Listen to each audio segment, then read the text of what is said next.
आप देख रहे हैं एसडीएम न्यूज़। मैं हूं रियाद अंसारी। इस वक्त मैं महाराष्ट्र के ऐतिहासिक शहर औरंगाबाद से बात कर रहा हूं और आज का जो विषय है फिर एक बार कहने की राजनीति पर आधारित है। आज महाराष्ट्र में रामगिरी महाराज की गिरफ्तारी को लेकर, वक्फ बोर्ड को लेकर और मस्जिदों पे जो शिमला में इधर उधर जो हमले हुए या कुछ हो रहे हैं उसको लेकर, ये 4-5 विषय मुद्दे ऐसे हैं जिसको लेकर पूरे भारत के मुसलमानों में बेचैनी का माहौल पाया जा रहा है। और इसके अंदर जो ख़ासकर जो मुस्लिम लीडरान हैं तो ये कहीं ना कहीं एक इस तरह के बयान भी जारी कर रहे हैं कि जिसको लेकर मुसलमानों का फ़ायदा कम, नुकसान ज़्यादा होते नज़र आ रहा है। हालांकि रामगिरी महाराज को लेकर जो टिप्पणी हुई है, जो बातें हो रही है, हालांकि उसके ऊपर एफआईआर भी दर्ज हुई है। अभी अलग बात है, गिरफ्तारी अमल में नहीं आई है, मस्जिद को लेकर बात हुई है। लेकिन अब देश के मुसलमानों को और ख़ास करके मुस्लिम लीडरान को और ख़ास करके तमाम मुस्लिम संगठनों के ज़िम्मेदारों को और हमारे काबिल एहतराम उलमा इकराम हैं जो सारे तंजीमों से वाबस्ता जुड़े हुए हैं, उनको एक नए सिरे से फ़िक्र करने की ज़रूरत है कि अब भारत वो भारत नहीं रहा। शायद बहुत हैरान हो रही आप, बहुत हैरान हो रहे होंगे आप शायद। मैं बहुत खुल के कह रहा हूँ और बड़े एतमाद के साथ कह रहा हूँ कि अब भारत वो भारत नहीं रहा। जैसा पहले कहते थे कि भाई हम संविधान के हिसाब से लड़ाई लड़ेंगे, हमें इंसाफ भी मिलेगा, इंसाफ मिलता भी था, सरकारें बात सुनती भी थी, सारी बात होती थी। लेकिन देश के मुसलमानों को और मुसलमानों पे जो राजनीति करते हैं और एक तरफ के बहुत जज्बाती बयानात देते हैं, बहुत कुछ करते हैं, धरने देते हैं, मोर्चे निकालते हैं, बहुत कुछ करते हैं, उनको ये बात अच्छी तरह समझ लेना चाहिए कि बाबरी मस्जिद का जब फैसला आया, जिस तरीके से आया, जिसमें जिस तरह का आस्था का जिक्र आया, तो उस फैसले से खामोश तरीके से देश के जो हमारे जो 25 से 30 करोड़ मुसलमान हैं, सब मुसलमानों को, तमाम मुसलमान के ज़िम्मेदारों को, तमाम लीडरान को एक पैगाम चला गया था। अब ये अलग बात है कि उस पैगाम को आपने कैश नहीं किया, उस पैगाम को आपने महसूस नहीं किया, उस पैगाम को आपने समझने की कोशिश नहीं की। एक आपका अजीब गरीब रवैया रहा। उस पैगाम से सीधा यह मैसेज गया, इस देश के जो अक्सरियती समाज है जिसे हम हिंदू भाई कहते हैं, हिंदू भाई मेजॉरिटी के ताकत के बल पर, जिनकी एक अक्सरियत ऐवानों में है, पार्लियामेंट में है, विधानसभा में है, ग्राम पंचायत में, कानून साज इदारों में है, जिनका अपना एक बहुमत है। हमारा अक्सरियत हिंदू भाई बहुमत के ताकत के बल के ऊपर जो चाहेगा, जो करने का सोच रहेगा, वो करेगा। अगर ओपन बोलने से कुछ काम हो जाता है, हम ओपन बोल के हमारा काम करा के लेंगे, और अगर कोई क़ानूनी मसला आता है तो हमारे लिए ऐवान मतलब विधानसभा है और पार्लियामेंट खड़े हुए हमारे साथ। ये है बाबरी मस्जिद का जो फैसला आया, ये है पैगाम। लेकिन अफसोस कि उसके ऊपर पूरे देश के अंदर बड़े बड़े ज़िम्मेदारों ने उससे जो पैगाम लेना चाहिए था वो आपने नहीं लिए, बल्कि इसके ऊपर राजनीति हुई। जिस दिन से बाबरी मस्जिद का पहला दिन, जिस दिन से शिलान्यास हुआ था, वो मूर्ति रखी गई थी, उसके बाद से जो बयानात आए, उसके बाद से पता नहीं, मतलब मैं समझता हूँ कि 6-7 इलेक्शन हुए भारत के अंदर, विधानसभाओं के हुए, मतलब पार्लियामेंट के हुए, हर सतह के इलेक्शन हुए। लेकिन हर इलेक्शन के अंदर उसके ऊपर एक राजनीति होती रही। और आप अगर जायज़ा लेंगे आप बारीकी से तो आपको आश्चर्य होगा, हैरत होगी कि हर 5 साल के बाद एक नया मोड़ आते गया। यानी कि नफ़रतें बढ़ती गई, नफ़रतें इतनी बढ़ी गई कि ये आखिरी फैसला आने से पहले 5 साल पहले पूरे भारत के अंदर छोटे मोटे लेवल पे सैकड़ों धरने देखे गए, सैकड़ों मोर्चे देखे गए, सैकड़ों छोटे मोटे झगड़े देखे गए, सैकड़ों निवेदन देखे गए, और कहीं तो फिसादात भी रूनुमा हुए। ये आपने देखा। तो सवाल ये इससे, ये तमाम घटनाओं से आपने सबक क्या सीखा, ये सोचने वाली बात है। और जहाँ हमारा सल्यूशन है, जहाँ 30 करोड़ मुसलमानों का एक हल छुपा हुआ है, जहाँ 30 करोड़ मुसलमान मतलब बाविकार तरीके से जी सकते हैं या अपनी बात को मनवा सकते हैं, तो बड़ा माफ़ी के साथ कह रहा हूँ, बहुत छोटा आदमी हूँ आपके सामने, बहुत छोटा आदमी हूँ। लेकिन कहते हैं ना, हमारे बड़ों से हमने सुना है, कभी 10 साल का बच्चा भी वो बात कह जाता है कि जो 100 साल का बूढ़ा भी नहीं कह पाता है। ये हमने अक्सर सुना है, शायद आपने भी सुना होगा। तो मुझे इसी संदर्भ में लीजिए, एक बच्चा सही है लेकिन बड़ी काम की बात कर रहा है। आज भारत में क्या चल रहा है? हम पार्लियामेंट की बात कर रहे हैं, कानून की बात कर रहे हैं, अदलिया की बात कर रहे हैं, सरकार की बात कर रहे हैं, लेकिन हो क्या रहा है इस पे तो आप गौर करो थोड़ा बहुत ठंडे दिमाग से। इस पे हो क्या रहा है? आज ये कड़वा सच है कि हमारे जो हिंदुत्ववादी संगठन हैं, जो लोग हैं, जिसमें आरएसएस है, एक बहुत बड़ी जमात है, एक बहुत बड़ी ताकत है, जो करोड़ों जो हमारे हिंदू भाइयों को लीड करते हैं, एक समाज सेवा के रूप में काम करते हैं, संगठित होकर काम करते हैं, और उनका प्रभाव सरकार पे है। सरकार भी उनकी बात को नज़रअंदाज नहीं कर सकती। अगर मैं उसको मोटे अल्फाज में अगर कहूँ, एक जिसको आम जबान में गौरन भाषा में कहते हैं, जो पाकिस्तान का हाल है, पाकिस्तान के अंदर भी इलेक्शन होते हैं, वहाँ भी एक तरह की जमहूरियत है, मगर वहाँ नाम नेहात जमहूरियत है। लेकिन अक्सर आपने अखबार में देखा होगा, टेलीविज़न पे देखा होगा कि वहाँ के जो कट्टरपंथी मौलवी मुल्ला हम जिसे कहते हैं, वो जो कहते हैं सरकार झुक जाती है। खैर उसकी तुलना है करना ठीक नहीं है, लेकिन समझने के लिए हमें मजबूरी में लफ्ज़ बोलना पड़ा। हालांकि वहाँ का हालात अलग, वहाँ के कानून अलग, वहाँ के कायदे अलग, लेकिन चूँकि मामला हिंदू मुस्लिम का आ रहा है और अक्सर जो है तो ज़बरदस्ती जो है तो कभी कभी पाकिस्तान का भारत में नाम लिया जाता है, ज़बरदस्ती में राजनीति पे, कि भाई कुछ बड़ी घटना हो गई तो आईएसएस का हाथ है, वो इस्लामी संगठन का हाथ है, या उसका हाथ है, ये ऐसा कहा जाता है, ये आरोप लगते हैं, राजनीति भी हो जाती है करके। मैंने भी सोचा कि चलो उसका उदाहरण दे दूँ। लेकिन सबसे अच्छी बात यह है कि पाकिस्तान में हिंदुस्तान में बड़ा एक अंतर है कि वहाँ के लोग, वहाँ के जो मतलब कट्टरपंथी कह सकते हैं, वो बेबाक बेधड़क कुछ भी कहे जाते हैं। मैं उनकी आलोचना नहीं कर रहा हूँ, ना उन पर टिप्पणी कर रहा हूँ, लेकिन आपको बता रहा हूँ। लेकिन हमारे भारत में एक बात बहुत अच्छी है, देखिए मोहन भागवत साहब जो आरएसएस के चीफ है, जो पूरे आरएसएस को लीड करते हैं, मैं तो यहाँ तक हम महसूस कर सकते हैं कि तमाम जो हिंदू परिषद है, बजरंग दल है, ये तमाम जो हिंदुत्ववादी संगठन है, ये मोहन भागवत साहब का बहुत आदर सम्मान करते हैं, ये इनके रिस्पेक्ट करते हैं, उनको अपना बड़ा मानते हैं, सारी बातें। यानी हम मोटे अल्फाज में कह सकते हैं कि करोड़ों 80-90 करोड़ हिंदू भाई आज जो है तो तमाम हिंदू संगठन और ख़ास करके आरएसएस पर एक विश्वास जताती हैं, उनको एक अच्छी निगाह से देखती हैं, उनके कार्य को अच्छी निगाह से देखती है और उनके साथ जुड़ना पसंद करती हैं, और करोड़ों लोग जुड़े हुए हैं। और उस आरएसएस संगठन का जो एक प्रभाव है, एक असर है, एक अच्छे अंदाज से सरकार पर भी है। अरे ढकी छुपी बात नहीं है ये, मैं इतना डिटेल में आपको इसलिए बोला कि अब ये लीडरों के हाथ में नहीं रहा। अगर हमको हमारे मसाइल अगर सच में हल कराना है इंडिया लेवल के ऊपर, तमाम जो हमारे उलमा इकराम हैं जो भारत में हैं, चारों इस्लामी तंजीमों के ज़िम्मेदारान हैं, हमारे पास All India Muslim Personal Law Board है, ये आपकी एक नए हालात में ये आपकी जिम्मेदारी बढ़ जाती है कि देश में जितने हिंदुत्ववादी कट्टर संगठन हैं, जिसके ऊपर बहुत कुछ आरोप लगते हैं, बहुत कुछ कहा जाता है, अब हमें जो है तो उनके पास जाना पड़ेगा, हमें जाना पड़ेगा। आप शायद आप हैरत कर रहे होंगे कि ये बंदा बड़ा अजीब बात कर रहा है, लेकिन मैं इसलिए भी कह रहा हूँ कि जब बाबरी मस्जिद का फैसला हो रहा था, बाबरी मस्जिद का फैसला हो रहा था और पूरे 30 करोड़ मुसलमानों की आस्था सुप्रीम कोर्ट पर टिकी हुई थी, तो सुप्रीम कोर्ट ने भी एक रास्ता तुमको दे दिया था कि देखो हम तो फैसला करेंगे, जो भी करेंगे, लेकिन बहुत बेहतर है कि आप बंद कमरे में कुछ बात कर लीजिए। बंद सुप्रीम कोर्ट, जिसके ऊपर कोई मतलब कोर्ट ही नहीं है भारत के अंदर, वो सुप्रीम कोर्ट ने एक मौका दिया था, 2-4 मौके दिए थे कि भाई अगर बहुत बेहतर है कि अगर मुसलमानों के उलमाए दीन, कुछ साधु संत, कुछ पॉलिटिकल लोग, कुछ इधर के पॉलिटिकल लोग अगर एक जगह आ जाते हैं और मिल बांट कर कुछ रास्ता निकाल लेते हैं, कहीं समाधान हो जाता है, तो फिर हमें फैसला देने की ज़रूरत नहीं, आप अपने पर निपट लीजिए। क्यों? क्योंकि ये मामला इतना गर्मा गया था कि इससे हमारी देश की एक साख जुड़ गई थी, पूरी दुनिया में ये मामला गूंज रहा था ढके छिपे अल्फाज में। यहाँ तक कि जब बाबरी मस्जिद शहीद हुई तो इस्लामी ममालिक में उसकी आवाज़ गूंजी गई। ये आवाज़ गूंजी गई का लफ्ज़ इसलिए इस्तेमाल कर रहा हूँ, यानी मामला इतना बढ़ गया था।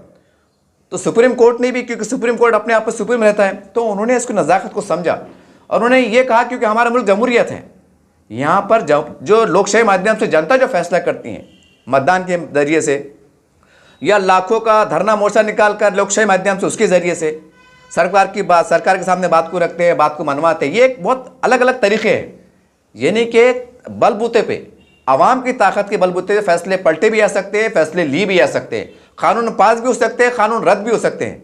ये कड़वा सच है। अब नए हालात में हमारे जो मोहन भागवत साहब है, हिंदू परिषद तमाम लीडरान हैं, ये आपको वहाँ चल के जाना पड़ेगा साहब, ये आपके पास नहीं आएंगे। ये आपके पास नहीं आएंगे। इन्होंने आपको बहुत मौके दिए इससे पहले, कई हमने देखा है, कई बयानात उनके बहुत आए, लेकिन मुसलमानों की बदनसीबी कहिए या पता नहीं कौन सा मामला कहिए कि जब से भारत आज़ाद हुआ आज तक मुसलमानों के तमाम जिम्मेदारों ने एक आवाज़ होकर फ़िरका परस्ती का लफ्ज़ इस्तेमाल किया। हिंदुत्व के ऊपर हमेशा आक्रामक करते रहे, हिंदुत्व को बुरा बोलते रहे। उसकी वजह से धीरे धीरे धीरे धीरे पूरे भारत के अंदर जो हिंदू भाई है, हमारे जो अमन पसंद भाई है, उनके अंदर एक गलत मैसेज चला गया। जब हिंदू मुसलमान नेता कहते थे कि हिंदुत्ववादी लोग हैं, जो कट्टरवादी लोग हैं, तो बेचारा हिंदू भी सोचता था कि हमारे धर्म में तो कुछ लिखा हुआ नहीं है। और बड़े अच्छी बात ये भी है कि जब भी कोई एकता की बात होती है, धार्मिक एकता की बात होती है, सब धर्म के लोग एक जगह आते हैं और क्या बोलते हैं कि भाई कोई धर्म बुराई नहीं सिखाता, हर धर्म एक समान है, चाहे हिंदू हो, मुसलमान हो, सिख हो, ईसाई हो, हर धर्म शांति का संदेश देता है। जब आप खुद बोल रहे हैं कि भाई हर धर्म शांति का संदेश दे रहा है, जब हिंदुत्व की बात आती है तो फिर आप आक्रामक क्यों जाते हैं कि हिंदुत्ववादी है, ये कट्टरवादी है। तो एक मैसेज आ रहा है उनको कि मुसलमान ऐसा क्यों करे, हमारे हिंदू धर्म में ऐसा क्या लिखा हुआ है कि काटो मारो, ऐसा क्या लिखा हुआ है। ये मुसलमान के लीडर से क्यों बोलते हैं, उनके समझ के बाहर की बात हो जाती है, वो परेशान हो जाते हैं। बस उसी का फ़ायदा उठाकर चंद मुट्ठी भर लोग बोलते हैं ना, उनके दरमियान भी रहते हैं, वो और बड़ा चढ़ा पेश कर देते हैं कि देखो मौलवी मुल्ला क्या बोल रहे हैं, देखो मुसलमान लीडर क्या बोल रहे हैं, हिंदुत्व को बुरा बोल रहे हैं, कभी गाय वंश को बुरा बोल रहे हैं, कभी श्री राम भगवान के बारे में कुछ बोल दे रहे हैं, अनाप शराब बक दे रहे हैं, कभी सीता माता के बारे में अनाप शराब बक दे रहे हैं। ये देखा है। तो भाई वो भी तो एक इंसान है, वो भी तो एक समाज है, और ऐसा समाज है जो ताकत में है, ऐसा समाज है जो आज भारत को लीड कर रहा है, आज 125 करोड़ जनता को लीड कर रहा है। और ख़ास बात यह है कि दुनिया में जो चौथी ताकत के रूप में जाना जाता है, आज दुनिया के अंदर भारत को विश्व गुरु के तौर पे माना जा रहा है। इतने बड़े समाज के सरबराह, जिसको हम प्रधानमंत्री कह सकते हैं, राष्ट्रपति कह सकते हैं, अलग अलग राज्यों के मुख्यमंत्री कह सकते हैं, अलग अलग डिपार्टमेंट के अधिकारी कह सकते हैं, इतने बड़े लीड कर रहे हैं, और आप उनके ऊपर अगर पीछा उठा लेंगे तो वो समाज खामोश कैसे रहेगा। यही वजह है कि आज हालात इतने बिगड़ गए हैं कि आज वो समाज सुनने के मूड में नहीं है। रामगिरी महाराज को ले लीजिए आप, क्या ठीक है, कोई अगर बंदा गलत बात करता है या कुछ गलती हो जाती है या कोई घटना घट जाती है तो हमारे पास कोर्ट है ना भाई, हाई कोर्ट है, हमारे पास सुप्रीम कोर्ट है। तो क्या हम अच्छे अंदाज से हाई कोर्ट से रुजू नहीं हो सकते थे? क्योंकि धरने जो मोर्चे, यकीनी तौर से हमारा देश लोकतंत्र है, लेकिन सवाल ये है कि लोकतंत्र का जो जिस तरह का उपयोग कर रहे हैं आप, तो उसका पूरा उल्टा हो रहा है, पूरा उल्टा हो रहा है। क्योंकि जब धरने मोर्चे हो रहे हैं, धरने मोर्चे निकल रहे हैं, तो उसके अंदर जाहिर सी बात है हज़ारों लोग होते हैं, हज़ारों लोगों के हज़ारों दिमाग होते हैं। उसकी किसी एक ने भी जो है तो अनाप शनाप बक दिया, गाली गलौज कर दिया, उनके बारे में कुछ बोल दिया, तो जाहिर सी बात है उसको मीडिया बताता है, सोशल मीडिया बताता है, वो वीडियो खूब वायरल होते हैं। तो उसके वजह से भी एक हिंदू समाज के अंदर एक गलत मैसेज आ रहा है कि हमारे साधु संतों के बारे में गलत कहा जा रहा है। ठीक है, उसका पूरा उनका बायोडाटा जमा करते, वो क्लिपर जमा करते, जो भी तरीका हो सकता था कानूनी, आप हाई कोर्ट से रुजू हो जाते। ऐसा भी तो हो सकता था ना कि आप कोर्ट में चले जाते, कोर्ट से इंसाफ करते, साहब ये आप हमें इंसाफ दीजिए। आप बहुत से लोग कह रहे होंगे, हो सकता है हमारे पास कुछ लोग, क्योंकि इलेक्शन आने वाले हैं, राजनीति तेज होने वाली है, कुछ सीटा चुन के आने वाली है, माहौल ख़राब करना है, अच्छे से बुरे से आपको दिमाग में चढ़ रहा होगा कि भाई हमारे पास तो लोकतंत्र है, ये बंदा पत्रकार ऐसी कैसी बात कर रहा है, हम धरने मोर्चे निकाल सकते हैं, इसका बाप तो हिंदुस्तान थोड़ी है, डॉक्टर बाबा साहब ने हमको अधिकार दिए भाई, ऐसी बातें चलेंगी। लेकिन सवाल है ना भाई, आप इतने महाराष्ट्र में FIR दर्ज हुए, कितने बड़े बड़े जो तो निवेदन दिए, पूरे मैं समझता हूँ कि 288 का हल्का है, 288 आमदार आते हैं, मैं समझता हूँ करीब 250 से ज़ायद असेंबली हल्के जात के अंदर लोगों ने निवेदन दिया। तो फिर उस पर अमल क्यों नहीं हुआ? सरकार का काम है ना अमल करना। सरकार जो है तो मतलब गृह मंत्री वो पुलिस अधिकारियों को मतलब चर्चा करके कुछ मतलब दिशा निर्देश दे सकते कि एक काम पे लगिए, ऐसा कीजिए, वैसा कीजिए, हो सकता है ना, सरकारी काम करने वाली ना। जब आप सरकार को निवेदन दे दिए, आपने लोकशाही का पूरा रास्ता इस्तेमाल कर लिए, उसके बाद भी इम्प्लीमेंट में नहीं आ रहा है, तो जाहिर सी बात है, तो फिर अब क्या किया जाए? सवाल है ना। कानून से हम इस तरह से हम हालात देख रहे हैं, लोकशाही माध्यम से इस तरह हालात देख रहे हैं कि स्टेज पे जो तो मुख्यमंत्री साहब बोलते हैं कि हमारे साधु संतों को हम बाल को धक्का नहीं लगने देंगे, वो इस तरह से उनके बयान जारी हो रहे हैं, सोशल मीडिया पे आ रहा है, मीडिया पे आ रहा है। तो सवाल ये फिर अब करें क्या? इधर जाए तो इधर भी कुछ ज़्यादा कुछ उम्मीद की किरण नज़र नहीं आ रही है, राजनीति में ऐसा गंदापन चल रहा है।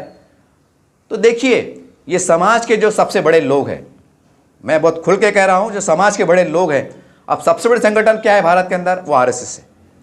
अब 25-30 करोड़ के जो मुसलमानों के जो रूए रवां हैं, जो मुख्तलिफ पार्टियों के संगठनों के सदर है, ये इनका काम है कि all India Muslim Personal Law board एक वफ़ की शक्ल में जो है तो आरएसएस के चीफ सरबराह है मोहन भागवत साहब, उनके मकान पर या उनके ऑफिस पर, उनके कार्यालय पर, नागपुर में, जहाँ भी, दिल्ली में जहाँ भी है, उनसे आप बातचीत कीजिए, उनका टाइम लीजिए, उनसे बातचीत कीजिए कि साहब आप एक प्रभाव रखते हैं, ये कड़वा सच है, आप एक प्रभाव रखते हैं, पूरे देश को आप लीड कर रहे हैं, देश के करोड़ों हिंदुओं की एक अच्छी आस्था आपके साथ है, आप जो तक समाज सेवा करते हैं, हिंदुत्व को लेकर चलते हैं, ये हिंदू समाज की एक आस्था जुड़ी हुई है आरएसएस से। तो भाई जब उनके सरबराह अगर कुछ बयान देते हैं, ये सरकार से बात करते हैं, यकीन मानिए उसका रिजल्ट 100% आएगा। 100% नहीं बल्कि 1000% आएगा, जो तमाम लीडर मिलकर नहीं कर सकते। 1 करोड़ 2 करोड़ के जो है तो विशाल धरने मोर्चे नहीं कर सकते, वो हमारे हिंदुत्व के लीडर, अगर हमारी उनकी बातचीत मीटिंग अगर कामयाब होती है तो हमें कुछ ऐसा रास्ता मिल सकता है। अब यही एक रास्ता बच गया है, यही एक रास्ता बच गया है। और आने वाले दिनों में, अब तक जो चला, आपने हिंदुत्व को बुरा बोले, हिंदू लीडरों को बुरा बोले, क्या क्या नहीं बोले, ये बोले, गाली गलौज करे, मुख्तलिफ इलेक्शन के मौके पर हमने देखा, लेकिन अब ये चलने वाला नहीं। अब ख़ास करके मुसलमानों के लीडरों को बहुत सोचने की ज़रूरत है, चाहे अलग अलग पार्टी के हो, संगठन को, आपको सोचने की ज़रूरत है। हिंदुत्व के बारे में आप बहुत नाप तोल के बोलो। आप यहाँ से अब तक जो बोल दिए, जो हो गया यहाँ से। क्यों? क्योंकि मान लो, थोड़ा एग्जाम्पल भी दे रहा हूँ, अगर कोई हिंदू नेता अगर स्टेज से ये कहे कि इस्लाम धर्म सही मदर धर्म नहीं है, ये कट्टरपंथी लोग हैं, तो मुसलमान उसको किस स्वरूप में लेते हैं? आपका सोचने का नज़रिया क्या होता है? मैं आपको एग्जाम्पल दे रहा हूँ।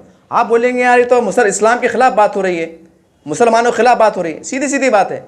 इसी तरह से अगर हमारे मुसलमान लीडर जो अलग अलग पार्टी के होते हैं, वो जब हिंदुत्व को बुरा बोलते हैं, तो करोड़ों हिंदुओं को मैसेज जाता है कि हमारे धर्म में ऐसी क्या खराबी है, हमने इनका क्या बिगाड़ा है, ये हमारे डायरेक्ट धर्म पे अटैक क्यों कर रहे हैं कि हिंदुत्व की सरकार आ जाएंगी।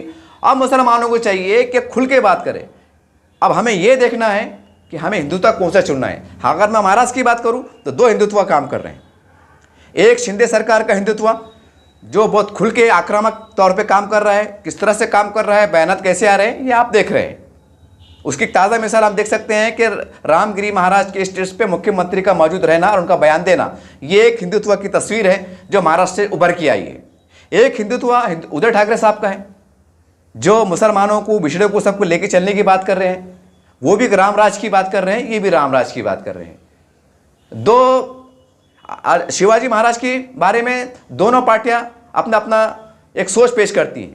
शिंदे सरकार भी जो है तो शिवाजी महाराज के जो तो उनके सपनों को साकार करना चाहती है, और उद्धव ठाकरे साहब भी जो शिवसेना उनका गठ है, वो भी चाहती है, वो उनकी भी सोच है कि हम जो है तो हिंदुत्व को हम लेके चले और शिवाजी महाराज को लेके चले। अब महाराज से आपको पैगाम देना है कि हम कौन से हिंदुत्व की तरफ हमको जाना है। दोनों हिंदुत्व आपके सामने है। अब ये आप बीच में जब हिंदुत्व की बात आती है तो बीच में सेकुलरिज्म आ जाता है, सेकुलर आ जाता है। अब ये सेकुलर से बिल्कुल आपको हमेशा के लिए दूर होने की ज़रूरत है।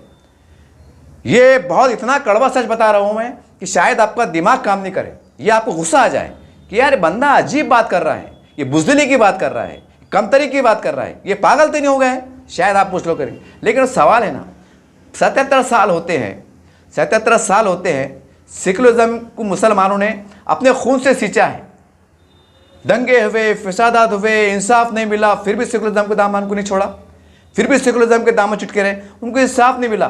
तबाही बर्बादी का सिलसिला इतना बढ़ता गया कि जो मुसलमान आज़ादी के वक्त, जब भारत आज़ाद हुआ था, उसके बाद 35% सरकारी कार्यालयों में राजनीति हुआ करते थे, आज 1% पे आके सिमट कर रह गए। सवाल ये है, फिर आप कौन से सेकुलरिज्म की तरफ जा रहे थे? कौन से सेकुलरिज्म को आप तरफ जा रहे थे? सवाल नहीं है।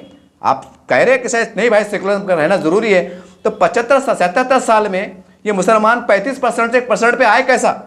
जाहिर सी बात है कि 50-55 साल तो सेकुलर पार्टी हुकूमत रही। तो क्या उस वक्त जो मुसलमान नेता थे, अलग अलग पार्टियों के थे, या इस्लामी संगठन के लोग थे, या सामाजिक संगठन के लोग थे, क्या आपको दिखाई नहीं दे रहा था कि हमारा तो इंसाफ नहीं हो रहा है? आप क्यों खामोश थे? आप क्यों खामोश थे? जब कौम बर्बाद हो रही थी, तबाह बर्बाद हो रही थी, उनको इंसाफ से दूर रखा जा रहा था, तो आपने उस वक्त जो है, तो आज जैसा जो आज बोल रहे हैं कि नहीं जो है तो हम इंसाफ लेंगे, हम धरने निकालने की बात कर रहे हैं, हम मोर्चे निकालने की बात कर रहे हैं, या कोर्ट में जाने की बात कर रहे हैं, उस वक्त आपने कोर्ट का दरवाज़ा क्यों नहीं खटखटाया? उस वक्त आपने सरकार को कठेर में खड़ा क्यों नहीं किया? उस वक्त आपने लोकशाही माध्यम से हज़ारों का मजमा आपने लेके क्यों नहीं गए? क्यों नहीं गए? इसलिए नहीं गए कि इस वक्त जो मुसलमान लीडर हुआ करते थे अलग अलग पार्टियों को, कि कोई मंत्री बना, कोई कैबिनेट मंत्री बना, कोई आमदार बना, कोई खासदार बना, किसी को बहुत बड़े कमेटी का पद मिला, कोई किसी को पार्टी का सदर बना दिए चुप चुप का। और हमारे पास तो सेल है, अपंग सेल, ये सेल, महिला सेल, उन्हें आता है कि वो अपने बाज़ारों में, त्यौहार के बाज़ारों में जो है तो खुलदाबाद कॉलेज चल रहा, देखो वहाँ पर लिखा हुआ था सेल, हर माल का सेल, गिलास का सेल, ऐसे मुसलमानों के सेल लगे हुए थे पार्टियों के अंदर, फला सेल के अध्यक्ष, फला सेल के अध्यक्ष। तो कहीं ना कहीं मुसलमानों को अगर किसने तबाह किया तो मुसलमान लीडरों ने तबाह किया। 90%, 10% हो सकता है सरकार की मंशा हो, लेकिन सवाल ये है कि जब आप सरकार में थे, आप सरकार के साथ मिलकर काम कर रहे थे, मुसलमानों की तबाही चल रही थी, उस वक्त आपको कौम का दर्द क्यों नहीं सताया? कि आज जो आवाज़ उठ रही है कि दोगलापन नहीं है, यानी शुरू से लेकर आज तक मुसलमानों को गफलत में रहकर, मुसलमानों को डरा डरा कर, मुसलमानों को इतना बांध काम कर दिए, मुसलमानों को इतना तबाह बर्बाद कर दिए कि उनको बोलता ना धोबी का गधा, कुत्ता घर का ना घाट का, वैसा मुसलमानों की हालत कर दिए। और आज कौम की बात कर रहे, कौन से मुंह से कौम की बात कर रहे भाई? इतने दिनों में जो है तो हिंदुत्व को बुरा बोलते गए, ये हमने काम क्यों नहीं किए कि हम हिंदुत्व को बुरा बोलने वाले नहीं हैं। हम हिंदुत्व का आदर करते हैं, सम्मान करते हैं, लेकिन हम उन लीडरों की निंदा करते हैं जो हिंदुत्व के नाम पर गंदी राजनीति करते हैं। आपने शुरू का माहौल ऐसा लेके क्यों नहीं चला? शुरू में बस एक तरफा मामला चलता रहा, हिंदुत्व हिंदुत्व हिंदुत्व। तो जाहिर सी बात है वो लोग पूरी आज बहुमत में हैं, सरकारों में हैं, पूरे देश में बहुमत में हैं, तो भाई वो क्यों बर्दाश्त करेंगे? वो बर्दाश्त करेंगे क्यों? सवाल ये ना, जब आप बर्दाश्त नहीं कर रहे, जब आपके मतलब 1-2 खासदार रहते, 2-4 आमदार रहते, तो आप बर्दाश्त नहीं करते, जबकि आपको मालूम है कि आपके चिल्लाने से कुछ होने वाला नहीं, आपके धरने मोर्चे से कुछ होने वाला नहीं, उल्टा आपका बांधकाम होने वाला है। आप लपक रहे नहीं, ना डरने को, ना मरने को डर रहे, ना काय को डर रहे, ना जेल में जाने को डर रहे। और वैसे भी बड़े लोग कहाँ जाते जेल में? बड़े लोग नहीं जाते जेल में, ये आम गरीब जाता जेल में और कोर्ट के चक्रा मारते बैठा। ये कड़वी सच्चाई है। बड़े लीडर गए जेल में? नहीं गए। अगर कोई केस दर्ज भी हुआ, खामोशी में जैसा भी कानून फ्रेम में रह के काम हो जाता, जमानत हो जाती, घर पे आ जाते और नाम हो जाता, गरीब का तो नुकसान हो जाता। खुदा न खास्ता अगर फिसादत हो गए तो और डबल नुकसान, पकड़े गए अंदर गए तो ट्रिपल नुकसान, मतलब नुकसान पे नुकसान। सवाल ये है कि नए हालात में हमें मुसलमानों को चाहिए, मतलब तमाम राज्य के अंदर, पूरे भारत के अंदर हम हिंदुत्व के संगठन के लोग हैं, आप उनके पास जाइए, बस ये समझ लीजिए कि देश में हिंदू हमारा बड़ा भाई है, हम छोटे भाई हैं। मुसलमानों ने देश के ऊपर 950 साल यानी कि आगे कई हज़ार साल तक हुकूमत किया। हमें समझाना पड़ेगा कि साहब हमने भी हुकूमत की थी, हमने भी हुकूमत की थी, और हमने ऐसी हुकूमत की थी, पूरे भारत में जाके देख लो, आज हर मंदिर के सामने आपको मस्जिद नजर आएंगी। जहाँ प्राचीन मंदिर है वहाँ जाके देखो आप, ज़्यादा नहीं 100 मीटर के फासले पर, आधे किलोमीटर फासले पर आपको दरगाह नजर आएंगी, दरगाह के सामने आपको मंदिर नजर आएगा। ये उस ज़माने की बात है जब 950 साल मुसलमान हुकूमत कर रहे थे, मुगलिया कालीन चल रहा था, अलग अलग राजा महाराज आ रहे थे। सवाल ये है कि मुसलमान अगर इस देश का वफादार नहीं होता, मुसलमान अगर हिंदुओं का दुश्मन होता, मुसलमान अगर हिंदू धर्म का दुश्मन होता, या फिर उनके राजा जब उनकी ताकत में थी, उनका दबदबा था, फिर उन्होंने ये माहौल कैसा परवान चढ़ाया।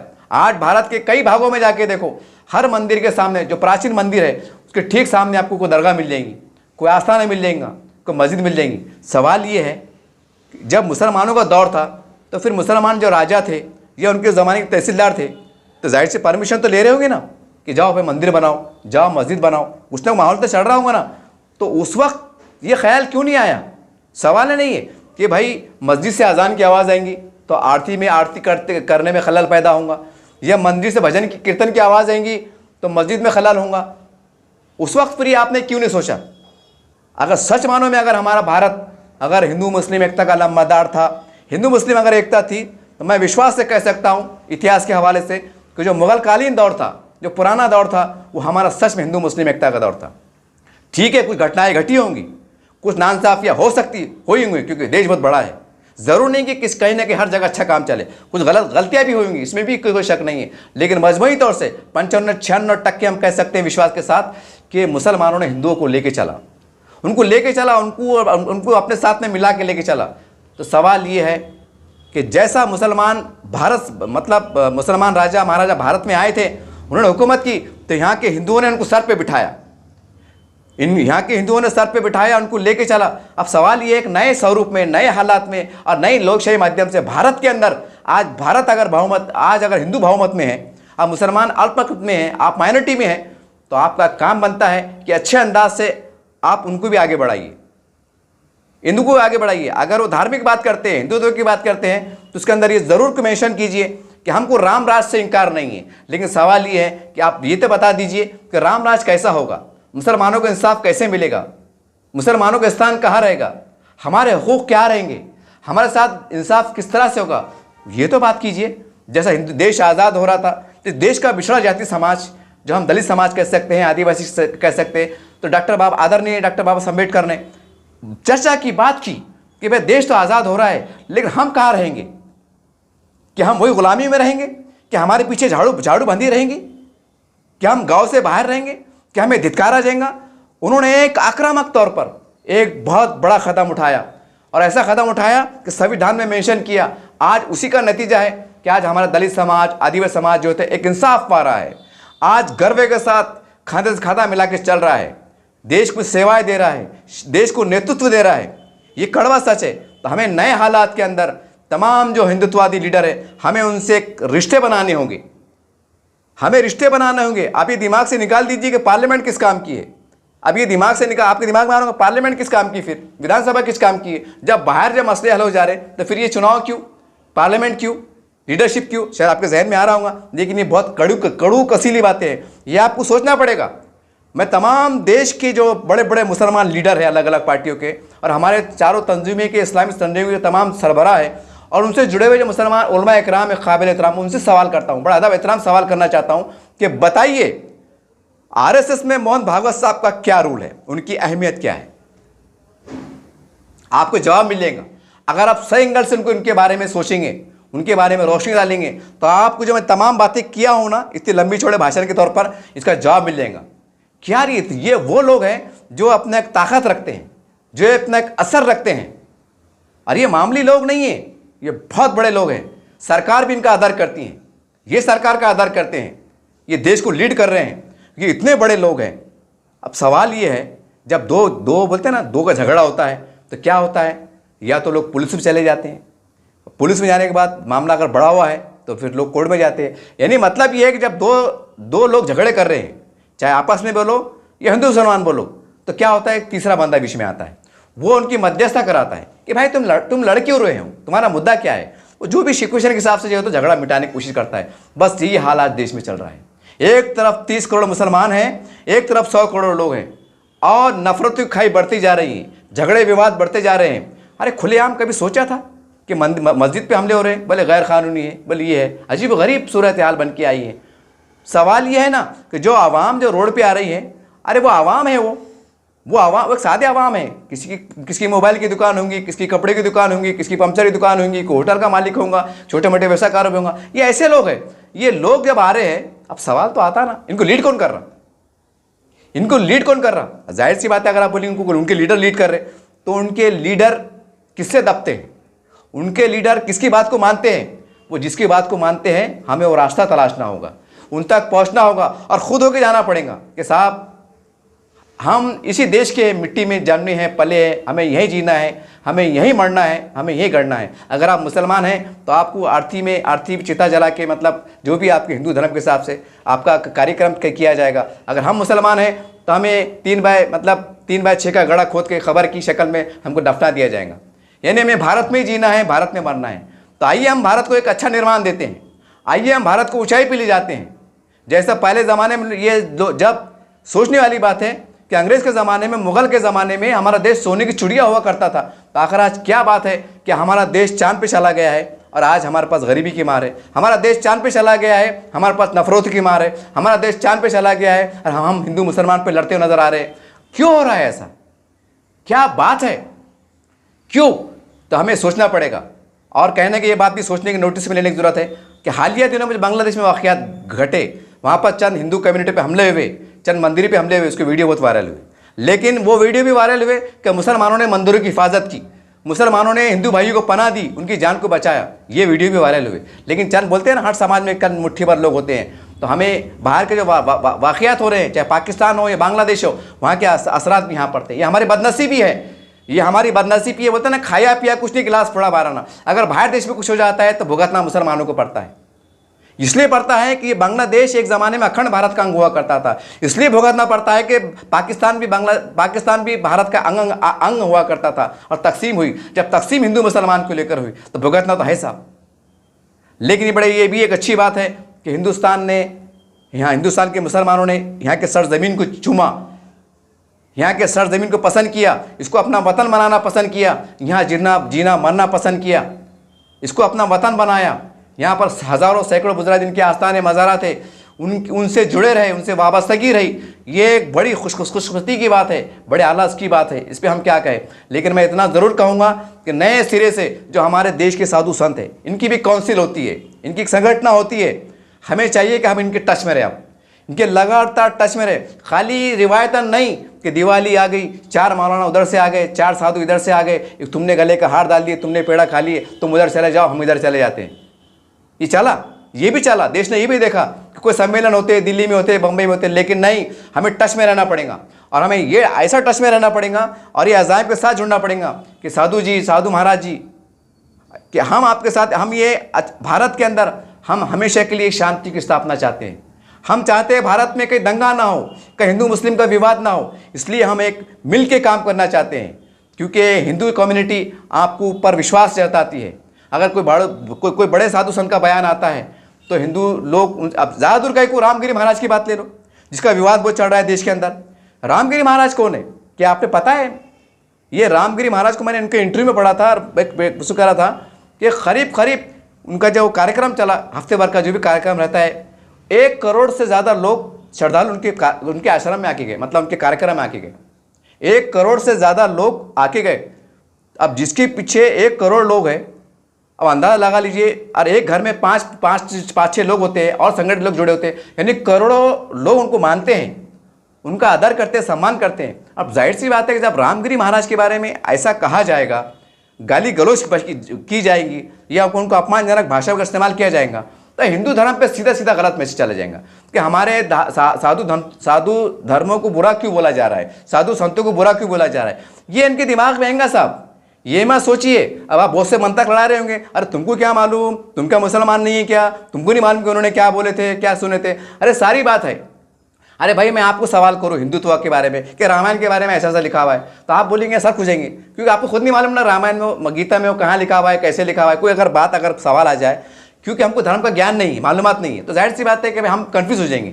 तो इसी तरह से हमारे हिंदू भाइयों का मसला चढ़ा है। तो अब सवाल ये है कि आम हिंदुओं के अंदर नफरत जो फैलाई जा रही है, चल मुट्ठी भर लोग जो काम कर रहे हैं, उनको रोका कैसा जाए। और देश में हिंदू मुस्लिम एकता को परवान हम कैसे चढ़ाए। इसका एक ही सलूशन है कि अगर कोई विवाद होता है तो हम कोर्ट का दरवाज़ा खटखटाएं। और दूसरा जो हिंदुत्ववादी लीडर है, अब हमें बहुत सच्चे दिल के साथ उनके साथ हाथ मिलाना पड़ेगा, हमें हाथ बढ़ाना पड़ेगा। क्योंकि हम जब सेकुलर पार्टियों के साथ जा रहे हैं ना, ये भी कहने के हिंदू लीडर है।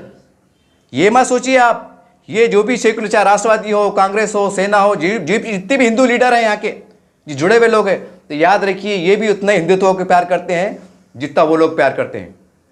मज़हब के बारे में कंप्रोमाइज़ नहीं कर सकते आप। ये दिमाग से निकाल दीजिए कि सेकुलर हिंदू लीडर हमारे साथ में है तो मुसलमान को गलतफहमी शिकार रहेंगे। ये गलतफहमी सबसे पहले निकाल दो आप। जब मज़हब की बात आएंगी, जब कांग्रेस का हिंदू हो, राष्ट्रवादी का हो, सेना का हो या भाजपा का हो, उनकी सोच, उनकी विचार, उनकी समानता एक जैसी रहने वाली है। ये बात याद रख लीजिए आप। जैसा मुसलमान चाहे कोई भी मसलक फ़िक्र करो, लेकिन जब नबी की गुस्ताखी की बात आती है, नबी की शान की बात आती है, तो आप एक जगह हो जाते हैं, कोई कंप्रोमाइज़ नहीं करते हैं। ठीक उनका भी हाल है। अब नए सिरे में ये लोकतंत्र जो बात कर रहे हैं आप, इससे ऊपर उठकर अब हमें जो हिंदू समाज, जो बड़ी आबादी जिसको उनका अदब करती है, उनका इकराम करती है, उनको आदर करती है, और अच्छे संगठन के लोग जो उनको लीड करते हैं, जो कंट्रोल करते हैं, उनकी जो मेले यात्रा भरते हैं, करोड़ों लोग आते हैं। जैसे तबलीग इज्तिमा होती है, हालांकि कोई लीडर नहीं रहते, मौलाना खामोशी में ऐलान हो जाता है कि भाई इज्तिमा होने वाला है, 1 करोड़ लोग जमा हो जाते हैं, 50 लोग जमा हो जाते हैं, 10 लाख जमा हो जाते हैं। हालांकि लीडर नहीं रहते, लेकिन ताकत वो रहती है कि 10 लाख लोग जमा करने की ताकत रखती है। यानी कोई बात है ना भाई, यानी आप मानते बल्कि इस्तेमा में जाते हैं ना, बोलने का मतलब ठीक ही तरह से जो साधु संत होते हैं, हिंदुत्व के लीडर होते हैं, उनमें इतनी ताकत होती है कि उनकी बात को हमारा देश का हिंदू भाई है जो करोड़ों की संख्या में उनको मानता है, उनकी बात पे लब्बैक कहता है, उनके विचारों को समझता है। अगर उन्होंने कुछ कहा तो उस पर अमल करता है, फिर वो अच्छा रहो ये जैसा भी रहो हालात के हिसाब से। कहने का मतलब ये नए हालात में अब मुसलमानों को चाहिए, और मुसलमान बोले तो मुसलमान क्या करेंगे बेचारा, मुसलमान खाने पीने में परेशान है। लेकिन जो लीडरशिप है मुसलमानों की, अब उनको थोड़ा ऊपर उठना पड़ेगा, रास्ते तलाशना पड़ेंगे। ये बहुत बड़ा देश है, 100 करोड़ की आबादी हमारे हिंदू भाइयों की है, 30 करोड़ मुसलमान है। कैसा जो खलीज दूर हो, ये नफरत कैसी मिटे, तो हमको हर एंगल से काम करना पड़ेगा। जैसा एक मरीज जो है तो परेशान हो जाता है, बहुत बड़ी बीमारी में मुब्तला हो जाता है, तो वो क्या करता है, हालांकि बीमारी की रहती है, जैसे कैंसर हो गया, लेकिन उसके बाद भी 10 डॉक्टर बदलता है। कोई कहता है वो डॉक्टर अच्छा है, कोई कहता है वो हकीम अच्छा है, तो वो बेचारा 10 जगह जाता है, इसलिए जाता है कि मेरा इलाज हो जाए। ठीक यही हाल मुसलमानों के साथ, 30 करोड़ मुसलमानों के साथ ये हाल हो रहा है। एक बीमारी लग गई है, नफरत की बीमारी, दंगे फिसाद की बीमारी, एक अजीब व गरीब जो तो बीमारी फैल गई है। हम इलाज करना चाहते हैं, तो इसका पूरा इलाज लोकतंत्र में नहीं है। इसका पहला इलाज जो है तो हमारे देश के जो हिंदू संगठन हैं, और ख़ासकर आरएसएस के जो चीफ है मोहन भागवत साहब, हमें जो है तो इनको कॉन्फिडेंस में लेना पड़ेगा। हमें बताना पड़ेगा, अगर हिंदुत्व की बात करते हैं, राम राज की बात करते हैं, खुल के बात कीजिए, बंद कमरे में खुल के बात कीजिए। मोहन भागवत साहब, ठीक है आप राम राज की बात कर रहे हैं, हिंदुत्व की बात कर रहे हैं, ये तो बता दीजिए कि हम कहाँ पाएंगे अपने आप को। जैसा जब देश आज़ाद हो रहा था तो देश की पिछड़ी जातियों को इंसाफ मिला था, आरक्षण के नाम पर संविधान में उनका जिक्र है, तो बता दीजिए अगर आप कुछ नया कुछ करने वाले हैं तो हम अपने आप को कहाँ रखें, आप हमारे साथ कैसा इंसाफ करेंगे, हमें आप कैसा विश्वास मिलेंगे। ये एक दिन की बात नहीं है, ये कम से कम ये साल 2 साल 3 साल चलने वाली बात है। लेकिन हम डायलॉग शुरू कर देते, मिलना शुरू कर देते, याद रखिए आने वाले साल में आपको कभी देखने को नहीं मिलेगा। अगर हिंदुत्ववादी संगठन को आप विश्वास में लेने में कामयाब हो जाते हैं तो यकीन मानिए आने वाले साल में देखेंगे आप, चाहे पूरे देश के अंदर, चाहे रामनवमी हो या कोई भी हिंदू त्यौहार हो, यकीन मानिए कई घटना सुनने को नहीं मिलेंगी कि पथराव हो गया, कुछ हो गया। जो भी घटनाएं घटती है, चाहे हिंदू का त्यौहार हो मुसलमान का हो, नहीं मिलेंगी। हमें नए सिरे से उठना पड़ेगा, राजनीति से ऊपर उठ के हमें काम करना पड़ेगा। और जो आज जो बात हो रही है वक्फ बोर्ड को लेकर, मुसलमानों को लेकर, ये इसके ऊपर ज़्यादातर राजनीति हो रही है। आपको कोर्ट में चले जाइए, आप एविडेंस जमा कीजिए, जो भी बयानात है, जो भी कोर्ट में चले जाइए, कोर्ट आपको इंसाफ देगा। लेकिन अभी एक बात ये भी याद रखिए कि जो लोग इस कदर हावी हो गए हैं, प्रशासन के इस कदर हावी हो गए हैं, वो ताकतों को भी पहचानना पड़ेगा। और वो ताकतें हम समझते हैं कि हिंदुत्ववादी समाज के जो लीडर हैं, जो धार्मिक तौर से माने जाते हैं, पहचाने जाते हैं, हमें उनके साथ दोस्ती का हाथ बढ़ाना पड़ेगा। तो हम कह सकते हैं कि अब 30 करोड़ मुसलमानों का आने वाले समय भविष्य बेहतर हो सकता है, विजुअल हो सकता है, और हम खाने से खाना मिला के हम चल सकते हैं। हमें बताना पड़ेगा कि हम हिंदुत्व के दुश्मन नहीं है। जो पॉलिटिकल भाषण आते हैं, जो विवाद आते हैं, साधु संत के बारे में जो रिमार्क आ रहे हैं, गाली गलौज हो जा रही है, इसकी वजह से लफड़े बढ़ जा रहे हैं। ज़रा कभी गौर कीजिए, मैं वीडियो ख़त्म कर रहा हूँ, वीडियो बहुत बड़ा हो रहा है, गौर कीजिए। श्री रामगिरी महाराज के विवाद के बाद पूरे देश के अंदर जो वातावरण फैला, जो मस्जिद पे मतलब जैसा माहौल बना, उससे पहले देखने में आया था कहीं ऐसे बयानात देखने में आई थी, ऐसी नफरत देखने में आई थी, जब पूरे देश के अंदर ही देखने को मिल रहा। हालांकि घटना महाराष्ट्र की है, औरंगाबाद ज़िले के ताल्लुक़े की वैजापुर की है, लेकिन यूपी में, बिहार में, कर्नाटक में ये आवाज़ उठ रही है कि कार्रवाई करो, जेल में डालो, ये करो। तो जाहिर सी बात है भाई, वो भी उनके महाराज है, फिर वो भी एक्शन में आए। फिर कैसा एक्शन में आए, कानून के फ्रेम में रह के एक्शन में आए।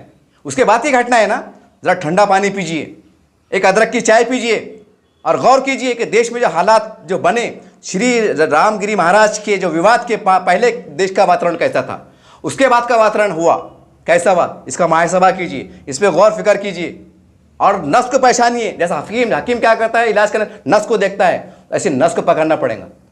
हमारा इलाज तो है, हमारा मामला मिजाज तो ऐसा हो गया, सर दुख रहा तो पेट की गोली खा रहे, पेट दुख रहा तो सर की गोली खा रहे, कहाँ से इलाज होगा भाई, हालात तो बिगड़ेंगे ना। तो उम्मीद करते हैं कि मुसलमान के जो लीडर हैं, उनको हिंदुत्व के बारे में, हिंदू धर्म के बारे में बहुत नापा तोला बोलना पड़ेगा। पहली बार तो बात ही मत करो, और बात करो तो एकदम ऐसी बात करो कि हिंदू भाई को सुनने में, तुम्हारा बयान सुने तो उसको अच्छा लगेगा, नहीं आए तो अदब के दायरे में और बड़े नियम के साथ, कायदे के साथ बात कर रहे हैं। और ज़्यादातर हाई कोर्ट, सुप्रीम कोर्ट का दरवाज़ा खटकाने की कोशिश कीजिए। धरने मोर्चे से कुछ होने वाला नहीं है, खुला मैसेज जा रहा है। ये मैसेज आ रहा है कि मुसलमान शक्ति प्रदर्शन कर रहा है। याद रखिए जब आप मुट्ठी भर लोग शक्तिबंद प्रदर्शन कर रहे हैं और सरकार को चेतावनी दे रहे हैं कि हम सरकार को निपट लेंगे, तो क्या उनके कान में बीड़े है क्या? वो भी लोकशाही माध्यम से सर बहुत कुछ करने की ताकत रखते हैं, रखते नहीं हैं, बहुत कुछ बता रहे हैं। और इससे बड़ी बात क्या होनी साहब कि अपना मुख्यमंत्री कह रहे, साहब कह रहे हैं हम बाल बाका नहीं होने देंगे, तो और क्या चाहिए फिर आपको? अब एक ही रास्ता बचता है कि हिंदू मुसलमान की जो खाई बढ़ रही है, मुसलमानों को भी ये तो बताना पड़ेगा, साधु संतों को बताना पड़ेगा कि पहले भी भारत के अंदर जो तो हिंदू मुसलमान मिलकर रहते थे, मंदिर के सामने मस्जिद हुआ करता था। क्या बात थी कि उस टाइम मुसलमान नकली हुआ करते थे कि हिंदू नकली हुआ करते थे, कि दोनों का धर्म कमजोर था? नहीं, उस वक्त हिंदू भी हिंदुत्व को मानता था, मुसलमान भी इस्लाम को मानता था। फिर क्या वजह है कि मंदिर के सामने मस्जिद होने के बाद भी कभी विवाद नहीं हुआ, कभी झगड़े नहीं हुए? मुसलमान राजाओं ने परमिशन दी मस्जिद बनाने की, उसके सामने मस्जिद बनी। कौन सा हिंदुत्व था, कौन सा वो राष्ट्र था? हमें उसको रूह को टटोलना पड़ेगा, उस नस को टटोलना पड़ेगा और वो पॉलिसी लेके चलना पड़ेंगे। कठिनाई आएंगी, हमें ऐसा लगेगा हम झुक रहे हैं, हमें ऐसा लग रहा है कि बहुत से हमारे पास मुसलमान लीडर ऐसे भी है, बोलेंगे ना हम नहीं झुकेंगे, मुसलमान को खपाने का खपा देंगे, मुसलमानों को झुकाने पे मजबूर कर देंगे, लेकिन वो झुकेंगे नहीं क्योंकि अपनी अनापरस्ती के वास्ते। और आप देख रहे हैं ना, मैं आखिरी में जाते थे मिसाल दे दूँ, मुसलमान कहाँ कहाँ कंप्रोमाइज़ नहीं कर रहे हैं। आज से 2 साल पहले एक हिंदू भाइयों का त्यौहार आया था, बोले कुर्बानी, हमने एक दिन लेट की। 2-3 साल पहले की बात है, महाराष्ट्र की बात है, कोई हिंदू त्यौहार मेरे ख्याल एकादशी कौन सा त्यौहार आया था भूल रहा हूँ मैं, वहाँ पर जो है तो मुसलमानों ने एक दिन कुर्बानी लेट की। आज का देखो गणपति जी का और 12 रबी वाले एक साथ आ गए, तो आपने 2 दिन लेट किए। अरे भाई आप कंप्रोमाइज़ कर रहे हैं ना, किससे कर रहे हैं? आप प्रशासन से कर रहे हैं। कहीं ना कहीं इसमें नेता बीच में आ जा रहे हैं, फिर नेताओं को दान नहीं गल रही, नेता बोल रहे यार तो हमारा बांध काम हो जा रहा, हमारी राजनीति फेल हो जा रही। तो सबसे पहले जो जड़ को तलाशिए, जो हिंदुत्व के अलमबरदार हैं, हिंदुत्व को लेके चलते हैं, उसको लीड करते हैं, उसमें पॉलिटिकल लोग भी हैं जिसमें भाजपा के लीडर माने जाते हैं, और हिंदुत्व के लीडर बोले तो हमारा आरएसएस है, हिंदू परिषद है। इनसे हम कोऑर्डिनेशन कैसे कर सकते हैं? अब ये यहाँ से ये कोशिश कीजिए, यकीन मानिए आने वाले 2-5 साल के अंदर माहौल साजगार हो जाएगा और हिंदू मुस्लिम में नफरतें बढ़ रही है ये बिल्कुल तौर से ख़त्म हो जाएंगी। खुदारा जहाँ भी धरने मोर्चे कर रहे हैं तो इसके अंदर सोचिए, गौर कीजिए, कहीं ऐसा ना हो कि आपके धरने मोर्चे से आने वाले विधानसभा के अंदर हज़ारों मुसलमान बेचारे का अगर हालात ख़राब हो तो बेचारे मारे जाए, दंगे हो जाए, जेलों में चल जाए, घरों को आग लग जाए, कई बेटियों की मतलब माँ के पेट को आग लगे। ऐसा मत होने दीजिए, क्योंकि लीडरों को आपका कुछ जाता ही नहीं है, लीडर का बाप का कुछ जाता नहीं। कभी ऐसा देखने में नहीं आया कि कोई लीडर रोड पे आया था तो उसके हाथ को गोली लगी, कि उसके बेटे को गोली लगी, कि उसकी गाड़ी को जलाए, कभी ऐसा देखने में नहीं आया। गरीब के घर को आग लगी, गरीब की माँ के पेट को आग लगी, यही देखने में आता है। उम्मीद करते हैं कि थोड़ा खुले जहन से काम कीजिए। यकीन तौर से हालात बड़ा आजमाइश भरे हैं, लेकिन सब्र के साथ, तहम्मुल के साथ, हिकमत के साथ भी चलना ज़रूरी है। उम्मीद करते हैं कि इसके अंदर बहुत सी बातें बहुत कड़ू थी, बहुत से लोग पसंद नहीं आएंगी, लेकिन मैं बार बार कहा हूँ कि गर्म चाय पीजिए, अदरक की चाय पीजिए, आंखें बंद कीजिए, मेरे एक गिलास में गौर कीजिए। हो सकता है कि आपको कुछ बात समझ में आ जाए, कोई रास्ता निकल के आ जाए। देखते रहिए आप SW न्यूज़ चैनल। जय हिंद, जय महाराष्ट्र।